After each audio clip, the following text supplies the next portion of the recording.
বাজারের বা বেকারির কেনা অস্বাস্থ্য বিস্কুটগুলো খাওয়া বাদ দিয়ে ঘরেই তৈরি করে নিন এই মজাদার চায়ের সাথে খাওয়ার জন্য বিস্কুটগুলো। আসসালামু আলাইকুম everyone, welcome back to my channel. চায়ের সাথে খাওয়ার জন্য আজকে আমি ঝটপট মজাদার 4টি ভিন্ন ধরনের বিস্কুটের রেসিপি আপনাদের সাথে শেয়ার করছি, যেগুলো তৈরি করতে নামি দামি কোনো উপকরণ লাগবে না। ঘরে থাকা মাত্র সামান্য কিছু উপকরণ দিয়েই তৈরি করে নেওয়া যায়। বাজারের কেনা বা বেকারির কেনা বিস্কুটের থেকে এগুলো অনেক বেশি মজা হবে, সেই সাথে হবে স্বাস্থ্যসম্মত। একদিন বানিয়ে সংরক্ষণ করেও রেখে খেতে পারবেন মাস জুড়ে। চলুন তাহলে রেসিপিগুলো দেখে আসি। বিসমিল্লাহ। ফার্স্টে একটি মিক্সিং বলে নিচ্ছি হাফ কাপ সয়াবিন তেল। তেলের পরিবর্তে ঘি দিয়েও এই বিস্কিটটা তৈরি করা যাবে। দিয়ে দিচ্ছি হাফ কাপ গুঁড়ো করা চিনি। হাফ কাপ চিনি মেপে নিয়ে গুঁড়ো করে সম্পূর্ণটা এখানে ব্যবহার করেছি। এবার একটি হ্যান্ড হুইস্ক দিয়ে নেড়ে চেড়ে তেলের সঙ্গে চিনির গুঁড়োটাকে খুব ভালোভাবে মিশিয়ে নিচ্ছি। মেশানোর পরে ঠিক এরকম একটা মিশ্রণ হবে, দেখতেই পাচ্ছেন। এবার এর মধ্যে দিচ্ছি 1 কাপ ময়দা। ময়দার পরিবর্তে আপনারা আটাও ব্যবহার করতে পারবেন। 1/3 কাপ দিয়ে দিচ্ছি গুঁড়া দুধ। গুঁড়া দুধটা অবশ্যই দিবেন, তাহলে বিস্কিটের টেস্টটা অনেক গুণে বেড়ে যাবে। 1 চা চামচ দিচ্ছি baking powder, 1/4 teaspoon baking soda, সেই সাথে দিচ্ছি 1/4 টিস্পুন লবণ। এবারে হাত দিয়ে সব কিছু খুব ভালোভাবে একসঙ্গে মিশিয়ে নিচ্ছি। এখানে এক্সট্রা করে আমার আর কোনো কিছুই অ্যাড করতে হয়নি। সব কিছু মিলিয়ে একদম একটি পারফেক্ট ডো তৈরি হয়েছে। এই ডোটা ঠিক এরকম মসৃণ হবে। ডোটা কিন্তু একদমই স্টিকি হবে না, অনেকটাই সফট। এবার এই ডোটিকে আমি সমান 2 ভাগে ভাগ করে নিচ্ছি। এক ভাগ এক সাইডে রেখে দিচ্ছি এবং বাকি যে অর্ধেকটা এখানে রয়েছে এটার মধ্যে দিয়ে দিচ্ছি 3 টেবিল চামচ কোকো পাউডার। যেহেতু এখানে এক্সট্রা করে কোকো পাউডার অ্যাড করা হলো, এজন্য এখানে আরও হাফ চা চামচ পরিমাণে তেল দিয়ে দিলাম। এবারে কোকো পাউডারটা এর ডোয়ের সঙ্গে ভালোভাবে মেখে মিশিয়ে নিচ্ছি।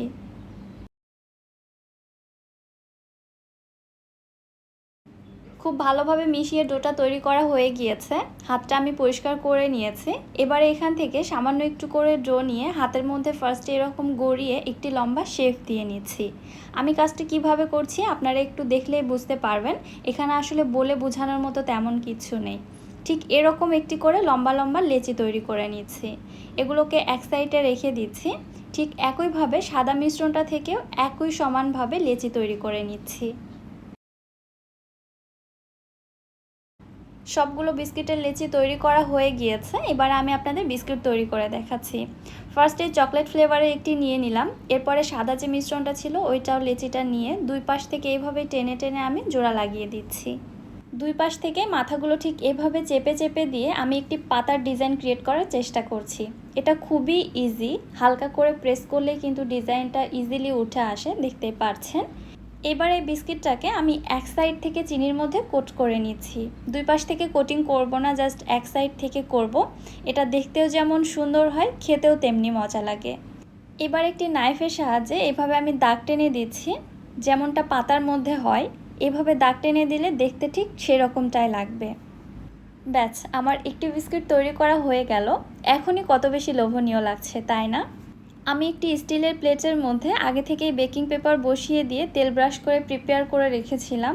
তার মধ্যে একে একে বিস্কিটগুলোকে সাজিয়ে নিচ্ছি বেক করার জন্য। আমি আরও একটি বিস্কিট আপনাদের তৈরি করে দেখাচ্ছি, দেখুন। ঠিক সেমভাবেই দুই পাশ থেকে হালকা করে চেপে দিলেই খুবই সুন্দর একটা ডিজাইন ক্রিয়েট হয়। আবারও এক সাইড থেকে আমি চিনির মধ্যে কোটিং করে নিলাম। এবারে নাইফের সাহায্যে দাগ টেনে দিচ্ছি। আপনাদের হয়তো দেখে মনে হতে পারে বিস্কিটটা তৈরি করা অনেক বেশি হার্ড। আসলে তেমন কিছুই না, এটা তৈরি করা খুবই ইজি, যে কেউ তৈরি করে নিতে পারবেন। আমি তো প্রথম চেষ্টাতেই এত সুন্দরভাবে তৈরি করতে পেরেছি। একইভাবে সবগুলো বিস্কিট তৈরি করে নেওয়ার পরে প্লেটের মধ্যে একটু ফাঁক রেখে রেখে বসিয়ে দিচ্ছি, কারণ বিস্কিটগুলো বেক হওয়ার পরে অনেকটাই ফুলে বড় হয়ে যাবে। এজন্য একটু ফাঁকা ফাঁকা স্পেস রেখে বিস্কিটগুলোকে সাজিয়ে নিতে হবে। এবারে চলে যাচ্ছি চুলাতে। চুলায় একটি প্যানের মধ্যে একটি স্ট্যান্ড বসিয়ে দিয়ে আগে থেকে প্যানটিকে প্রিহিট করে নিয়েছি। এবার আমি প্লেটটি বসিয়ে দিয়ে একটি ঢাকনা দিয়ে ঢেকে বেক করে নিচ্ছি প্রায় 25 থেকে 30 মিনিটের মতো। চুলার হিট থাকবে লোতে। প্রায় 30 মিনিট পরে ঢাকনাটি উঠিয়ে আমি চেক করে নিয়েছি, পারফেক্টলি বেকড হয়ে গেছে। এরপরে চুলা থেকে নামিয়ে আমি ঠান্ডা করে এবার আপনাদের পরিবেশন করে দেখাচ্ছি। দেখতেই পাচ্ছেন প্রত্যেকটি বিস্কিট কত বেশি পারফেক্ট হয়েছে, আর নিচে থেকেও খুবই সুন্দর একটা কালার চলে আসছে, একদমই পুড়ে যায়নি।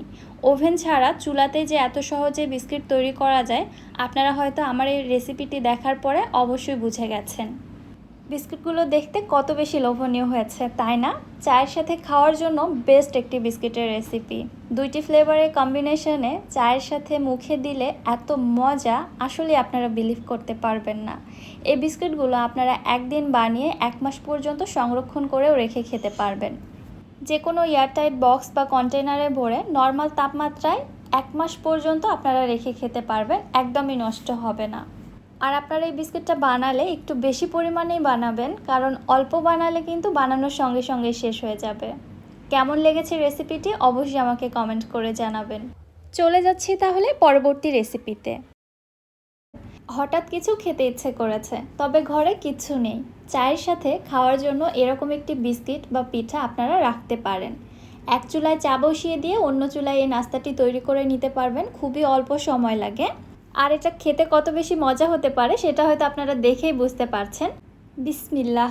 ফার্স্টে একটি মিক্সিং বলে নিচ্ছি রুম টেম্পারেচারে থাকা একটি ডিম থেকে অনেকগুলো পিঠা তৈরি করা যাবে, আমি একটি ডিমেরই তৈরি করে দেখাচ্ছি। দিয়ে দিচ্ছি 1/3 কাপ চিনি। চিনিটা আপনারা আপনাদের টেস্ট অনুযায়ী কমিয়ে বাড়িয়ে দিবেন। সাথে 1/4 টিস্পুন লবণ দিলাম। এবারে সব কিছু খুব ভালোভাবে একসঙ্গে হুইস্ক করে নিচ্ছি। এমনভাবে হুইস্ক করে নিতে হবে যেন চিনিটা পুরোপুরিভাবে মেল্ট হয়ে যায়। তারপরে দেখতে পারবেন ডিমের এই মিশ্রণটা ঠিক এরকম একটা সাদা বর্ণ ধারণ করেছে এবং অনেকটা ফোমি টেক্সচারে চলে আসছে। এই পর্যায়ে আমি এর মধ্যে দিয়ে দিচ্ছি 1/3 কাপ তেল। ফ্লেভারের জন্য দিচ্ছি 1/2 চা চামচ ভ্যানিলা এসেন্স। এখানে ভ্যানিলা এসেন্সটা স্কিপ করা যেতে পারে, এর মধ্যে ডিমের কোনো বাজে স্মেল আসে না। আবারও সব কিছু হুইস্ক করে খুব ভালোভাবে মিশিয়ে নিচ্ছি। ভালোভাবে মিশিয়ে নেওয়ার পরে মিশ্রণটা ঠিক এরকম হবে। এবার এর মধ্যে দিয়ে দিচ্ছি 1 কাপ আটা। আটার পরিবর্তে আপনারা ময়দা দিয়েও নাস্তাটা তৈরি করতে পারবেন। দিয়ে দিচ্ছি 3 টেবিল চামচ গুঁড়া দুধ। এখানে গুঁড়া দুধটা অবশ্যই দেওয়ার চেষ্টা করবেন, তাহলে নাস্তার টেস্টটা অনেক গুণে বেড়ে যায়। আর দিয়ে দিলাম 1/2 চা চামচ বেকিং পাউডার। এবারে আমি সব কিছু হাতের সাহায্যে ভালোভাবে মিশিয়ে নিচ্ছি। প্রথমত ময়দাটা অনেক বেশি স্টিকি হবে, তবে ভয় পাবার কিছু নেই। অল্প অল্প করে ময়দা অ্যাড করে দিয়ে একটা শক্ত ডো তৈরি করে নিতে হবে। একেবারে অনেক বেশি ময়দা ঢেলে না দিয়ে ব্যাটারের পজিশন বুঝে অল্প অল্প করে ময়দা অ্যাড করে দিয়ে ডোটা তৈরি করে নিতে হবে। এই ডোটা কিন্তু স্টিকি ডো হবে না, মেখে নিতে নিতেই দেখতে পারবেন অনেক বেশি সফট হয়ে এসেছে। আর যদি মনে হয় হাতের সঙ্গে বেশি লেগে যাচ্ছে, তাহলে আপনারা হাতে সামান্য একটু তেল মেখে নিতে পারেন। তারপরে ময়দাটা মেখে নেবেন, তাহলে খুবই সফট একটা ডো তৈরি হবে। দেখতেই পাচ্ছেন আমার এখানে খুবই সফট একটি ডো তৈরি হয়েছে। এটা রেস্টে রাখারও কোনো প্রয়োজন নেই, জাস্ট হাতে সামান্য একটু তেল মেখে নিয়ে আমি বিস্কুট বা পিঠাগুলো তৈরি করে নিচ্ছি। পরিমাণ মতো ডো হাতে নিয়ে ফার্স্টে হাতের মধ্যে গড়িয়ে একটি গোল শেপ দিয়ে নিচ্ছি।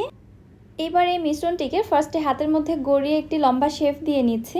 এরপরে হাতের তালুতে চেপে একটি লম্বা চ্যাপ্টা শেপ দিয়ে নিচ্ছি, ঠিক এরকমটা হবে, দেখতে পাচ্ছেন। এবারে পিঠার মধ্যে যে ডিজাইনটা ক্রিয়েট করেছিলাম সেটা ঠিক এইভাবে একটি নাইফের সাহায্যে এভাবে দাগ টেনে টেনে দিচ্ছি। আপনারা আপনাদের ইচ্ছে মতো যে কোনো শেপে পিঠাগুলো তৈরি করে নিতে পারেন। আবার নাইফের পরিবর্তে কাঁটা চামচের সাহায্যে আপনারা ডিজাইনটা করে নিতে পারেন। ঠিক এইভাবেই আমি পিঠা বা বিস্কিটগুলো তৈরি করে নিলাম। একইভাবে সবগুলো বিস্কিট তৈরি করার পরে চলে আসলাম চুলাতে। চুলায় একটি ফ্রাইং প্যানে পর্যাপ্ত পরিমাণে তেল লো হিটে জাস্ট গরম করে নিয়েছি। একদমই গরম না, হাত রাখা যাবে এমন গরম তেলের মধ্যে পিঠাগুলো ছেড়ে দিতে হবে। চুলার হিট মিডিয়ামেই থাকবে। মিডিয়াম হিটে পিঠাগুলোকে ফার্স্ট থেকে লাস্ট পর্যন্ত ভেজে নিব।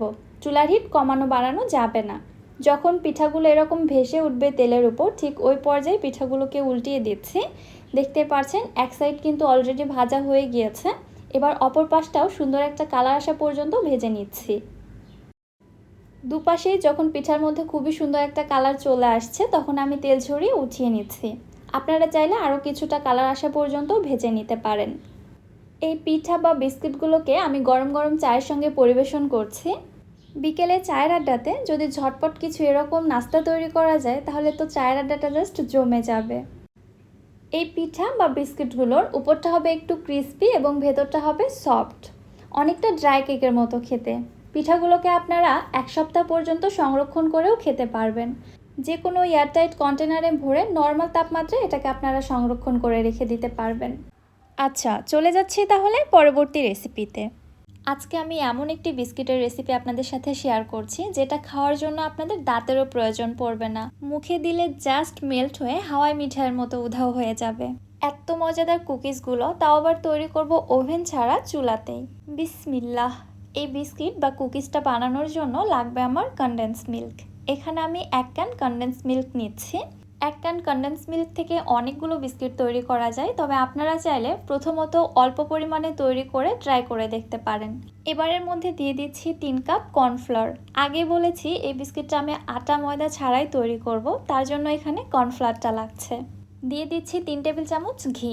আচ্ছা, আপনারা এখানে ঘিয়ের পরিবর্তে কিন্তু বাটারও ব্যবহার করতে পারেন, তবে আমার কাছে বাটারের ফ্লেভার থেকে ঘিয়ের ফ্লেভারটা বিস্কিটের মধ্যে বেশি ভালো লাগে, এজন্য আমি এখানে ঘি ব্যবহার করছি। এইবারে সব কিছু একসঙ্গে খুব ভালোভাবে মিশিয়ে নিচ্ছি। এখানে এক্সট্রা করে আর কোনো কিছুই অ্যাড করার প্রয়োজন নেই। আমি যে মেজারমেন্টগুলো দিয়েছি সব কিছু ভালোভাবে মেখে নিলে খুবই পারফেক্ট একটি ডো তৈরি হবে। প্রথমত মনে হবে ডোটা অনেক বেশি স্টিকি বা আঠালো, তবে ভয় পাবার কিছু নেই। ভালোভাবে মেখে নিলে কিছুক্ষণের মধ্যেই দেখতে পারবেন এরকম একটি সফট ডো তৈরি হয়ে গিয়েছে। তবে আপনাদের কাছে যদি ডোটা অনেক বেশি নরম মনে হয়, সেক্ষেত্রে এখানে আরও কিছুটা কর্নফ্লাওয়ার অ্যাড করে দিয়ে ঠিক এরকম একটা ডো তৈরি করে নিতে হবে। ডোটা ঠিক এরকম হবে, দেখুন আমার হাতের সঙ্গে কিন্তু একটুও লেগে আসছে না, এটা অনেক বেশি স্মুথ হয়েছে। এবার আমি হাতে সামান্য একটু ঘি মেখে নিচ্ছি, এতে করে কুকিজ বা বিস্কুটগুলো তৈরি করতে সুবিধা হবে, আমার হাতের সঙ্গে আর লেগে আসবে না। এবার একটি চামচের সাহায্যে আমি মেপে মেপে ডো এখান থেকে নিয়ে কুকিজগুলো তৈরি করে নিচ্ছি। একটি চামচের সাহায্যে মেপে নেওয়ার চেষ্টা করবেন, তাহলে কুকিজগুলো সবগুলো সমান সাইজের হবে। এদিকে একটি স্টিলের ট্রেতে আমি একটি বাটার পেপার সেট করে রেখেছি। এবারে বাটার পেপারের উপর আমি সামান্য একটু ঘি ব্রাশ করে দিচ্ছি, এতে করে বিস্কিটগুলো বাটার পেপার থেকে খুব সহজেই উঠিয়ে নেওয়া যাবে। এবারে কুকিজগুলো এই প্লেটে আমি একে একে সাজিয়ে নিচ্ছি। একইভাবে আরও একটি কুকিজ আপনাদের তৈরি করে দেখাচ্ছি। সেম চামচের সাহায্যেই কিন্তু আমি ডোটা মেপে নিচ্ছি। ডোটা হাতের মধ্যে এভাবে গোল গোল ঘুরিয়ে হালকা করে একটু চেপে দিব, তাহলে খুবই সহজেই ডিজাইনটা তৈরি হয়ে যাবে। এখানে প্রেসার ক্রিয়েট করার কোনো প্রয়োজন নেই, খুবই হালকা হাতে এই কাজটি করে নেওয়া যায়। আপনি যেভাবেই তৈরি করুন না কেন এই কুকিজের গায়ে কিন্তু কোনো প্রকার ক্র্যাক বা ফাটল থাকবে না, কারণ ব্যাটারটা এত বেশি পারফেক্ট এবং স্মুথ হয়। প্রায় অনেকগুলো কুকিজই তৈরি করে নিয়েছি এবং এই প্লেটের মধ্যে কিন্তু ফাঁকা ফাঁকা করে বসিয়ে দিয়েছি। একটির সঙ্গে একটি লেগে দেওয়া যাবে না, কারণ কুকিজগুলো বেক হওয়ার পরে একটির সঙ্গে একটি লেগে যেতে পারে, কারণ এগুলো ফুলে অনেকটাই বড় হয়ে যাবে। এইবারে কুকিজগুলোতে আমি একটু ডিজাইন করে নিচ্ছি। একটি নাইফের সাহায্যে এইভাবে দাগ টেনে টেনে ডিজাইনটা আমি করে নিচ্ছি। তবে আপনারা চাইলে বিস্কিটগুলোকে ডিজাইন ছাড়াও একদম প্লেন রাখতে পারেন, আবার চাইলে আপনারা আপনাদের পছন্দ মতো যে কোনো ডিজাইন দিতে পারেন। এবারে কুকিজগুলো আর একটু আকর্ষণীয় করার জন্য উপরে আমি দিয়ে দিচ্ছি একটি করে কালো কিশমিশ। এটাও অপশনাল, আপনারা চাইলে দিতে পারেন, আবার চাইলে স্কিপও করতে পারেন। এছাড়া আপনারা চাইলে অন্যান্য ড্রাই ফ্রুটস দিয়েও ডেকোরেশন করে নিতে পারেন। চলে যাচ্ছি তাহলে চুলাতে বিস্কিটগুলো বেক করার জন্য। চুলায় একটি প্যানের মধ্যে একটি স্ট্যান্ড বসিয়ে দিয়ে 5 মিনিট হাঁড়িটিকে প্রিহিট করে নিয়েছি। এবারে বিস্কিটের ট্রেটার মধ্যে বসিয়ে দিয়ে একটি ঢাকনা দিয়ে ঢেকে দিচ্ছি এবং ঢাকনার মধ্যে যে ছিদ্রটা রয়েছে ওইটা একটি টিস্যু পেপার দিয়ে বন্ধ করে দিচ্ছি। এইবারে বিস্কিটগুলোকে আমি বেক করে নিব 30 থেকে 35 মিনিটের জন্য। এরই মধ্যে হয়ে যাবে, এর থেকে বেশি সময় লাগার কথা না। প্রায় 35 মিনিট পর আমি ঢাকনাটা উঠিয়ে নিলাম। বিস্কিটগুলো কিন্তু খুব ভালোভাবে বেক করা হয়ে গেছে। গরম থাকা অবস্থায় এগুলো হালকা নরম থাকবে, তবে ভয় পাওয়ার কিছু নেই। ঠান্ডা হওয়ার পরে বিস্কিটগুলো একদম ক্রিস্পি হয়ে যাবে। বিস্কিটগুলো যখন সম্পূর্ণ ঠান্ডা হয়ে গেছে তখন আমি এগুলো প্লেট থেকে উঠিয়ে নিচ্ছি। দেখতে পাচ্ছেন এগুলো কত সহজেই উঠে আসছে এবং বিস্কিটের নিচের অংশে এত সুন্দর একটা কালার আসছে, জাস্ট আমেজিং। আমার তো দেখে অনেক বেশি ভালো লাগছে। চুলাতে যে এত সহজে এত সুন্দরভাবে বিস্কিট বেক করে নেওয়া যায় এটা কিন্তু অনেকে জানে না। আমাদের অনেকের বাসায় ওভেন না থাকার কারণে আমরা বিস্কিট তৈরি করার কোনো সাহস পাই না। খুবই সহজে আপনারা এইভাবে চুলাতে যে কোনো আইটেমের বিস্কিট বেক করে নিতে পারেন। স্পেশালি আমি এই বিস্কিটটার কথা বলবো, এটা খুবই মজার একটি বিস্কিট। আপনারা একবার বানিয়ে খেলে জাস্ট এটার প্রেমে পড়ে যাবেন। অন্য কোনো বিস্কিট আপনারা তৈরি করে খেতে চাইবেন না। বিশেষ করে বাচ্চারা এই বিস্কিটটা খুবই বেশি পছন্দ করবে, মুখে দিলে জাস্ট মিলিয়ে যাবে, মুখ নাড়াচাড়া করারও কোনো প্রয়োজন পড়বে না। আর মাত্র 3টি উপকরণে এত মজাদার বিস্কিট তৈরি করা যায়, এটা জাস্ট অকল্পনীয়। আপনারা যখন বাসায় নিজেরাই তৈরি করবেন জাস্ট অবাক হয়ে যাবেন। আপনাদের একটি বিস্কিট ভেঙে দেখাচ্ছি, দেখুন এই বিস্কিটটা কত বেশি হালকা এবং ক্রিস্পি। হাতের সাহায্যে হালকা একটু চেপে দেওয়ার সঙ্গে সঙ্গে এটা একদম গুঁড়া গুঁড়া হয়ে গেল। আমার মনে হয় না এই কুকিজটা সম্পর্কে আমাকে আর কিছু বলে বোঝাতে হবে, আপনারা দেখেই বুঝে গেছেন এটা কত বেশি লোভনীয় একটি কুকিজ। চলে যাচ্ছি সর্বশেষ রেসিপিতে। বেকারি রেসিপি এখন আপনার ঘরেও। আমি তো এই রেসিপিটা বানানোর পরে নিজেই অবাক হয়ে গেছি, এত টেস্ট কেন। চায়ের সাথে খাওয়ার জন্য বেস্ট একটি রেসিপি। বিসমিল্লাহ। ফার্স্টে একটি মিক্সিং বলে নিচ্ছি হাফ কাপ ঘি। ঘিয়ের পরিবর্তে তেল ব্যবহার করা যেতে পারে, তবে বিস্কিটের যে অথেন্টিক একটা টেস্ট রয়েছে সেটা পেতে হলে অবশ্যই ঘি ব্যবহার করতে হবে। আর দিয়ে দিচ্ছি হাফ কাপ চিনি। হাফ কাপ চিনি মেপে নিয়ে ব্লেন্ডারে ব্লেন্ড করে একদম গুঁড়ো করে নিয়েছি। গুঁড়ো করার পরে কিন্তু হাফ কাপের থেকে বেশি হয়েছে। এবারে হুইস্ক দিয়ে একটু ভালোভাবে নেড়ে চেড়ে মিশিয়ে নিচ্ছি। মেশানোর পরে মিশ্রণটা ঠিক এরকম হবে, অনেকটা সাদা বর্ণ ধারণ করবে। আর এখানে অবশ্যই গুঁড়ো চিনিটা ব্যবহার করতে হবে, আস্ত চিনি ব্যবহার করা যাবে না। এবার এর মধ্যে দিয়ে দিচ্ছি 1 কাপ ময়দা, 1/4 কাপ গুঁড়া দুধ, 1 চা চামচ baking powder, 1/4 teaspoon baking soda, সেই সাথে দিচ্ছি 1/4 টিস্পুন লবণ। সবশেষে দিচ্ছি 1/4 টিস্পুন এলাচের গুঁড়া। এটা অপশনাল, চাইলে দিতে পারেন, আবার চাইলে স্কিপ করতে পারেন। এলাচের গুঁড়াটা দিয়েছি সুন্দর একটা ফ্লেভারের জন্য। এবারে হুইস্ক দিয়ে সব কিছু একটু মিশিয়ে নিচ্ছি। মেশানোর পরে হাতের সাহায্যে আবারও সব কিছু ভালোভাবে মুথে একদম একটা ডো তৈরি করে নিচ্ছি। আমার এখানে ডোটা অনেকটাই নরম মনে হয়েছে, এজন্য আরও সামান্য একটু ময়দা অ্যাড করে দিলাম। আপনাদের ক্ষেত্রে ময়দাটা নাও লাগতে পারে। ঠিক এরকম একটি মসৃণ ডো তৈরি হবে। দেখুন, এই ডোটা কিন্তু স্টিকি ডো হবে না। এবারে চামচের সাহায্যে মেপে মেপে ডোটাকে আমি ভাগ করে নিচ্ছি। এতে করে প্রত্যেকটা বিস্কিটের সাইজ একদম সমান থাকবে। আমি এখানে 1 টেবিল স্পুনের একটি চামচ ব্যবহার করেছি। আপনারা বিস্কিটগুলো কতটা ছোট অথবা বড় করতে চান, আপনাদের ইচ্ছে মতো যে কোনো চামচের সাহায্যে মেপে মেপে এভাবে আলাদা করে ভাগ করে নিতে পারেন। সবগুলো বিস্কিটের লেচি আমি ঠিক এইভাবেই কেটে নিচ্ছি। এরপরে একটি লেচি ফার্স্টে হাতের মধ্যে খুব ভালোভাবে গড়িয়ে একটা মসৃণ গোল বল তৈরি করে নিচ্ছি। এরপরে হাতের মধ্যে চেপে চেপে ঠিক এরকম একটি শেপ দিয়ে নিচ্ছি। অনেকটাই লম্বা, তবে চ্যাপ্টা। আপনারা আপনাদের ইচ্ছে মতো গোল করেও এই শেপটা তৈরি করতে পারেন। আমি বিস্কিটটা চুলাতেই বেক করব, এজন্য একটি স্টিলের প্লেটের মধ্যে ফার্স্টে একটি বেকিং পেপার বসিয়ে দিয়েছি। এর উপরে আমি ভালোভাবে তেল ব্রাশ করে নিচ্ছি। এবার একটু স্পেস রেখে রেখে প্লেটের মধ্যে বিস্কিটগুলোকে আমি পরপর সাজিয়ে নিচ্ছি। বিস্কিটগুলোর মধ্যে একটু ডিজাইন ক্রিয়েট করার জন্য আমি এখানে একটি শাসলিকের কাঠি নিয়েছি। এবারে কাঠির সাহায্যে বিস্কিটের মধ্যে আমি ঠিক এইভাবে ফোড়া গেঁথে দিচ্ছি। একটি করে বিস্কিটের মধ্যে আমি টোটালে 10টি ফোড়া দিয়ে দিচ্ছি। এটা অপশনাল, আপনারা চাইলে দিতে পারেন, আবার চাইলে ঠিক প্লেনভাবে বিস্কিটটাকে বেক করে নিতে পারেন। এবারে চলে যাচ্ছি চুলাতে। এদিকে চুলায় কড়াইয়ের মধ্যে একটি স্ট্যান্ড বসিয়ে দিয়ে হাই হিটে কড়াইটিকে আমি প্রিহিট করে নিয়েছি। এরপরে চুলার হিটটাকে একদম লোতে করে দিয়ে বিস্কিটের প্লেটটাকে এখানে বসিয়ে দিচ্ছি। ঢাকনা দিয়ে ঢেকে বিস্কিটগুলোকে বেক করে নিচ্ছি প্রায় 40 থেকে 45 মিনিটের মতো। প্রায় 45 মিনিট পরে বিস্কিটগুলো অলরেডি বেকড হয়ে গেছে। কিছুটা আগ মুহূর্তে বিস্কিটগুলো চুলা থেকে নামানো যেত, আমি এতটা খেয়াল করিনি। দেখতে পাচ্ছেন বিস্কিটের মধ্যে কিন্তু অনেকটাই কালার চলে আসছে। আরও কিছুটা আগে নামিয়ে নিলে বিস্কিটগুলো একদম সাদা ধপধপে থাকতো। এনিওয়ে, বিস্কিটগুলো আমি প্লেট থেকে উঠিয়ে নিচ্ছি। আপনারা যদি চান বিস্কিটের মধ্যে আরও কিছুটা কালার আনতে, তাহলে আরও কিছুটা সময় রেখে দিতে পারেন, তাহলে আরও কিছুটা কালার আসবে। বিস্কিটের অপর সাইডেও খুবই সুন্দর একটা কালার চলে আসছে, দেখতে পাচ্ছেন। একদমই কিন্তু পুড়ে যায়নি। এবার একটু ভেঙে দেখাচ্ছি, দেখুন বিস্কিটটা ভেতর থেকে কতটা পারফেক্ট হয়েছে। মাশাআল্লাহ। আর এটার টেস্টের কথা কি বলবো, আপনারা না বানিয়ে খেলে বুঝতেই চাইবেন না। বেকারির থেকেও বেশি মজা লেগেছে আমার কাছে, ট্রাস্ট মি। এটা চায়ের সঙ্গে খাওয়ার জন্য বেস্ট একটি রেসিপি। আর একদিন বানিয়ে 1 মাস পর্যন্ত আপনারা স্টোরও করতে পারবেন। সো আশা করছি রেসিপিটি আপনাদের কাছে ভালো লেগেছে। ভিডিও কেমন লেগেছে অবশ্যই আমাকে কমেন্ট করে জানাবেন। ভিডিও ভালো লাগলে যারা ইউটিউব চ্যানেল থেকে ভিডিওটি দেখছেন, চ্যানেলটি সাবস্ক্রাইব করে দিবেন, এবং যারা ফেসবুক পেজ থেকে দেখছেন, পেজটিতে একটি লাইক অথবা ফলো দিয়ে দিবেন। আজকের মতো বিদায় নিচ্ছি। আল্লাহ হাফেজ।